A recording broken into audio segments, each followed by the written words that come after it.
정한나였습니다.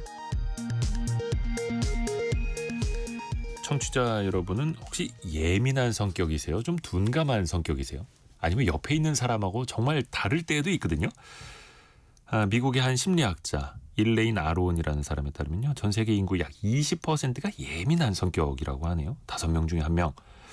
외부 자극에 특히 민감하다라는 건데, 요즘은 그래서 MBTI보다 얼마나 예민한가, 예민도를 확인하는 검사도 뜨고 있다고 합니다. 오늘 이거 한번 배워보실까요? 도움이 많이 되실 겁니다. 심리학 개론 시간입니다. 연세대 이헌주 연구교수와 함께합니다. 교수님 안녕하세요. 네, 안녕하세요.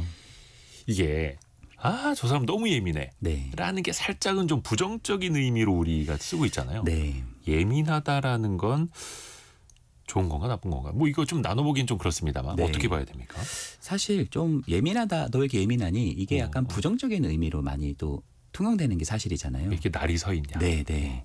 근데 사실 이런 성격에는 좀 빛과 그림자가 다 있어요. 그래서 예민하다라는 것이 부정적으로만 좀 나타나는 것에 대해서는 조금 아쉬운 면이 있습니다. 왜냐하면 예민하다라는 거는 그만큼 섬세함이 많이 있다라는 것으로 또 말할 수도 있거든요. 네. 그리고 오해할 수 있는 부분이 뭐냐면 예민한 사람들이 굉장히 따진다. 막 까다롭게 한다. 이렇게 얘기하는 경우들이 있는데 그렇지 않은 경우도 허다합니다. 그러니까 예를 들어서 예민한 사람이 자신의 어떤 감정을 다른 사람에게 쏟아내는 사람이 있는 반면 어떤 사람은 내사에서 그냥 그것을 꾹 참는 사람이 있거든요. 근데 이런 사람들이 좀 더 많아요. 예를 들자면 예민하다라고 해서 겉으로 까탈스럽다는 건 아니라는 거예요. 네, 오히려 착한 아이 콤플렉스를 가지신 분들도 굉장히 예민하신 분들이 많고요. 예민한데 속으로 다 사귀고 있는 거예요. 그렇죠. 그리고 다른 사람의 작은 표정이나 이런 것도 민감하기 때문에 그걸 다 받아들이는 거예요. 그러니까 속에 아주 굉장히 그런 억울함도 많을 수 있고 심지어 다른 사람의 감정을 다 받아내는 그런 사람들도 있고 일단 예민한 사람들은 대인관계 갈등을 극도로 싫어하는 경향이 많습니다. 그렇겠네요. 네. 근데 예민한데 이걸 다 분출하는 사람도 있고 다 혼자 떠안는 사람도 있는 거고. 네. 그럼 심리학적으로 봤을 때 예민하다는 건 어떤 상태인 거예요? 핵심 단어는 자극입니다. 자극? 네. 그러니까 작은 자극에도 감정이 크게 일어나거나 혹은 오래 지속되는 성향이다. 이렇게 말씀드릴 수 있겠죠. 예를 들면 뭐 이렇게 아파트에서 네네네. 이렇게 차 소리가 들려요. 이사를 왔는데 근데 남편은 전혀 상관없어요. 그냥 뭐 차 소리지 뭐 그냥 자는 거고. 그 층간 소음도 네. 누구 귀에는 그 발망치라고 들리고 네. 누구 귀에는 윗집 조용한데 이러고. 그렇죠. 그게 뭐 들려? 사람에 따라서. 네. 그러니까 그게 사실은 굉장히 나는 거슬리는데 그걸 어떻게 또 말하지 않을 수도 없고 그러니까 그런 좀 차이가 있다라는 거죠. 그리고 빅5 검사라는 게 있어요. 예. 그러니까 빅5니까 이제 5개잖아요. 예. 외향성, 신경증, 친화성, 성실성, 개방성 이렇게 5가지 변이 있는데 예. 그중에서 신경증이라고 하는 게 있습니다. 그거를 사실은 예민하다라는 성격과 굉장히 많이 조금 연관해서 살펴보기도 합니다. 그래서 이런 신경증 높은 사람들은 조금 민감한 기질, 좀 그런 성격을 가지고 있는 사람이다. 이렇게 말씀드릴 수도 있습니다. 신경증, 네. 민감한 기질. 네. 그래서 신경질 부린다고. 네. 근데 그게 예민하더라도 그렇게 표출을 하는 사람, 안 하는 사람 네. 있다라는 거. 이 자극에 대해서 또 민감도가 다르다라는 거. 네. HSP라는 심리 검사가 있다고요? 네, 있습니다. 이거 어떤 내용이죠? 그게 이제 감각 처리 민감성을 측정하는 검사입니다. 이제 테스트라고도 하는데요. 네.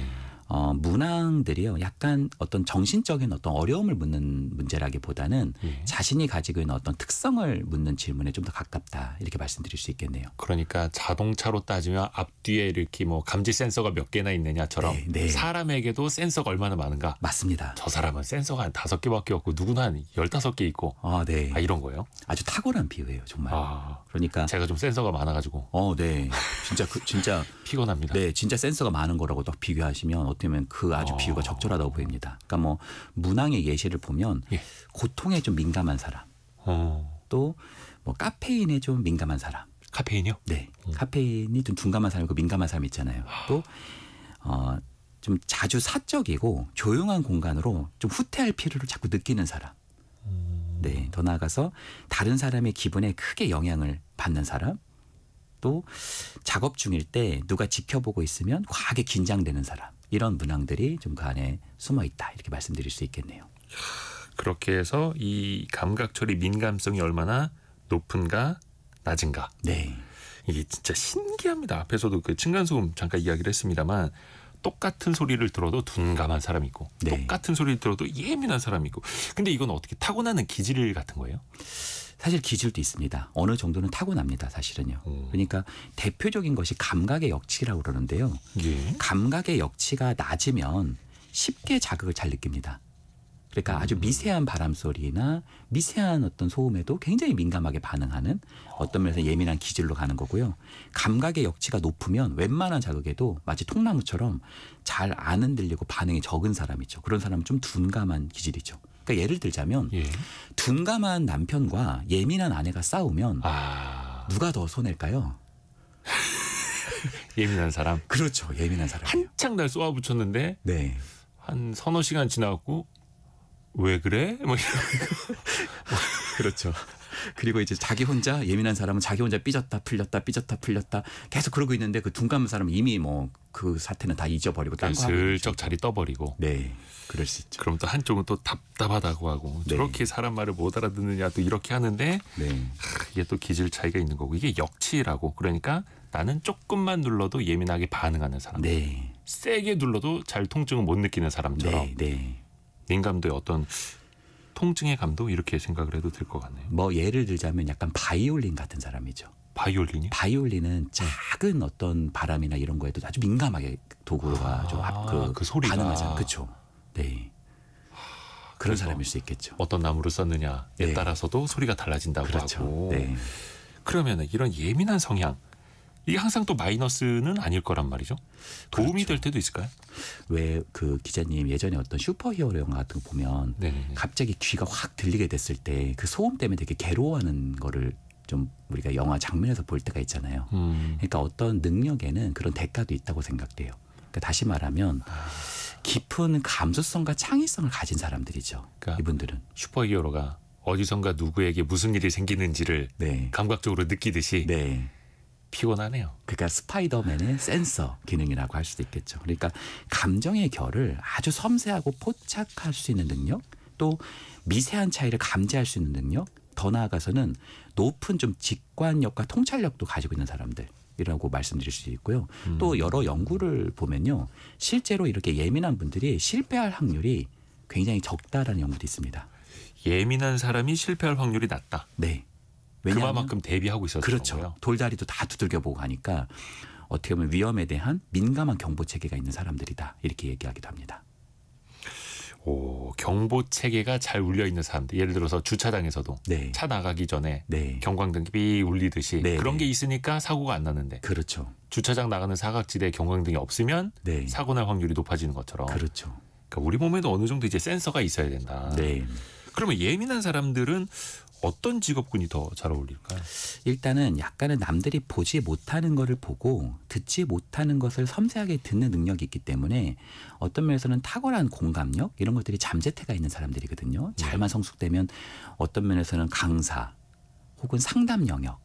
아, 상대의 반응을 민감하게 잘 봐야 되는 사람들. 그렇죠. 강사가 그냥 내가 외운 거 얘기하는 게 아니라 사람들의 반응을 보면서 조율하는 능력이잖아요. 또 영업할 수 있고 마케팅할 수 있는 능력, 또 사람을 돌볼 수 있는 능력, 그런 능력이 아주 좀 각광을 받는 직업군이 아주 좋을 수 있고요. 또 섬세한 내면의 풍부함이 있는 분들이 되게 많아요. 그래서 내면의 풍부함이요? 네, 보통 우리가 외향적인 사람들이 생각이 많다고 이렇게 생각을 하는데 네네네. 사실은 그것보다는 오히려 가만히 있는 분들이 더 생각이 깊은 경우들이 많거든요. 그러니까 생각이 없어서 말을 안 하는 게 아니거든요. 오히려 생각이 굉장히 많은데 말을 안 하는 사람들도 많거든요. 그래서 혼자 있는 시간 속에서 어떤 면에서 높은 창의성과 직관력을 가진 사람이 의외로 많고요. 더 나아가서 민감하고 예민한 사람들은 예술성하고도 굉장히 연관이 됩니다.